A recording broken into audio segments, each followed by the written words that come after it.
Hi, this is Savvy 365 coming to you again. I call it Artsy Craftsy Friday. I'm going to talk about painting, and I definitely want to discuss some tips for beginner painters, moderate painters, or those returning to the craft. There's a lot going on. Art, ceramics, paintings, etc., are a good way to relieve stress, great way to delve into one's psyche and manifest one's emotions and feelings. And also, it doesn't help to use it as a second or third income. So, I am going to reflect on my time studying art from high school and college.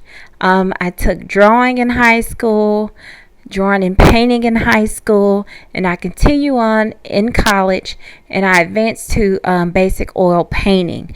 So, mentioning that, I do want to say in this introduction that I want you to consider eco-friendly products. Now, again, and as in the sewing video that I put up, I want you all to approach this as a frugal thinker and shopper. Okay, the best place to go to grab a couple of art products is Dollar Tree. I'm saying Dollar Tree and not Michael's because of the cost difference. Okay, so I mean, unless you want to spend the most on the best and you have it, yeah, you can go somewhere like Michael's. You can go to a specialty store. You can go to Joann's. You can spend that amount of money, but Dollar Tree has an expanding arts and crafts section with like quality products for only $1.25. Okay, so consider that. You can go get pretty good size canvas, which is more than one canvas. You can get great brushes for varying mediums, meaning acrylic, oil, etc. And you can also get your basic startup essentials, especially the palette boards where you can deposit your mediums. All right, and you can get your supply essentials such as the knives, mixers, etc. And again, just like I was talking about in the sewing video, let's keep the spending between 10 and 12 bucks as a beginner or as a moderate. Okay, you don't have to spend that much to get started, to learn to do something you love, or to redevelop a skill you walked away from. Now, let's talk about some eco-friendly brands and why. You definitely don't want to rinse acrylic down your sink. Acrylics are plastic based, and this is why you see the larger utility sink in classrooms. I don't care if it's high school, college, or at professional galleries and studios. You have to have a separate sink when you're rinsing non-eco friendly or seriously labeled substances. This includes your mineral spirits, turpentines, etc. You cannot rinse any of that down the sink, or rather you shouldn't. Okay, so some eco-friendly brands include Natural Earth Paint, Complete Eco-Friendly Artists, Art Alternatives, Zen Art, etc. Those are just some general brands. You can always research your own, but I strongly recommend starting small, starting affordable. Look in Dollar Tree for comparable products after you research these or some of your own, and you can buy those. And again, starting small, cheap. When you approach the store, look for an all-in-one that gives you as many options as possible where you don't have to buy multiple products. If you see 4 or 5 medium color options together, that's going to get you close to the rainbow, red, orange, yellow, blue, etc. That's a good pack to start with, okay? When I was starting, I was buying gambling. Anyone who's familiar with art, that white and black line is not cheap.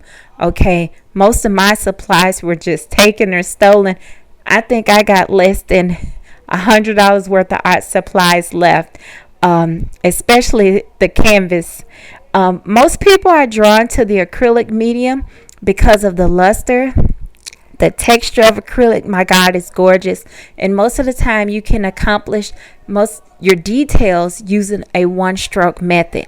I'm not going to go into detail about methods here because, again, I want you to hear this and feel that it is easy for you to approach and attempt, because arts, ceramics, any crafting is stress relieving. There's so much going on right now. Younger people are more than frustrated, and this is a hobby that you can turn into a profession, a career, or at least a second or third income. I don't know if I started off by saying that, but a lot of people are making money with traditional art and non-conventional art. And that's because there's a resurgence in interest in certain periods of art that include ancient classical, Renaissance to neoclassical, and of course modern contemporary art. So if you're unsure of where you want to start, you can look into those different branches there, but you can also just take in an overt approach from your home, or your space, or wherever you are. And again, this is back to being a beginner, frugal shopper. You don't have to buy things to stage them, meaning your tangible items, to start drawing and painting. Look around your home. I'm almost positive you had something. A lot of my siblings are pretty good artists. They draw very well. They can create things. My strengths are in writing. I'm very good with words. I can paint almost anything. But as far as drawing, I remember my high school teacher telling me, who was a great artist, would say, when you see something, see it as the natural shape it's in. For example, you have a tricycle. A tricycle has three sides, just like a triangle or a pyramid, hence the prefix tri. So when he was teaching us in beginner drawing 1, he taught us how to approach an object, a tangible object, as it exists in its natural form or shape. So when you look at a tricycle, if you try to draw it, then paint it, draw it as a triangle. Add the circles for the wheels, the larger one out front, the smaller two on the corresponding sides. Draw straight lines extending from the top for your handles, and so on. Once you get it mastered on the paper or canvas, and I say paper because I always tell people a great way to start is drawing a sketchbook. Color in the picture with colored pencils, then proceed to the masterpiece. So it is very easy to start, and again, I don't recommend people going to YouTube to learn how to do this. Right now, you have a lot of libraries stateside liquidating their inventory. You can pick up books across subjects for free. This includes information technology, foreign language books. There are a ton of math books. Art books are must have. So I encourage you to do these things. Again, $10 to $12 max at the store. Look at the different periods of arts. There are more than 7 periods of arts. The same for music appreciation. I'm going to get into music next week, but this is very easy. This is one of my skills that I kind of walked away from. Now back to things you may have around the house to help you get started, or with something to cover yourself, such as an apron or a cloak.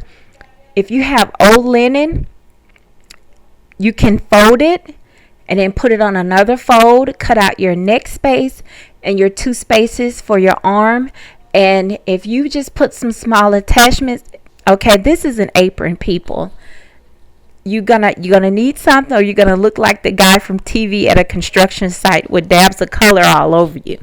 Okay, I don't want you throwing away clothes. Now it's not the time. Okay, so I don't know if I covered some eco-friendly brands, but you hear me saying medium. Medium just refers to the type of paint that you're using, which can be acrylic, oils, or watercolors. I say Stay away from watercolors and start with your basic oil paints, okay? And don't add anything to your oil paints, not even water. If it's a good oil paint, and I know most Dollar Trees have some, they're going to move free enough for you to make corrections. And don't use paints like you would nail polish, interior or exterior paint at home. It doesn't take that much when you're putting on a canvas. So when you are using paints for arts and crafts, the amount you need should not cover the entire brush. It should only cover the lower tip of the brush, because as you stroke it on the canvas, again, it's going to move freely, and you want to use just enough in case you have to make a correction. You can do so without having to recover your entire canvas, waiting for it to dry a day or two and starting over. All right, so I want to make sure I covered, I think I covered the eco-friendly lines. And I'm almost positive I said do not rinse your paints down the sink. Now, as far as paint thinners and removers, you want to look for mineral spirits. Kind of stay away from turpentine.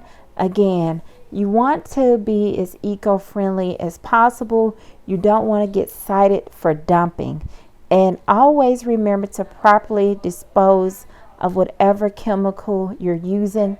People read the labels, okay? Now, just to give you some organic, natural options, and back to having overt, tangible things in the home that you don't have to buy once getting started. For example, I'm looking at a banana, a grapefruit right now. If you have citrus fruit, you have vegetables such as carrots, you have power-packed carotenoids in front of you. I used to love to take the shreddings from carrots and use it to color things. You may have cosmetics such as Bare Minerals or other brands that are mica based, which is extracted from India. You can use this to pigment these little basic colors that I hope you buy from Dollar Tree versus Michael and Joanne right now. And to enhance those paintings to achieve, a more intense color. And when you start buying paints and you're working with colors, think of the rainbow, visible light spectrum. What you want to do is get as many of those red, orange, yellow, blues as possible. You can enhance those again with natural pigments, with mineral pigments. You also can learn the color wheel, where you can take your primary colors, blend them, make your secondary colors. You can lighten them just by adding some white, some yellow, but if you add your warmer colors, such as your blue and your purples, thus the achieved color is going to appear warmer and darker.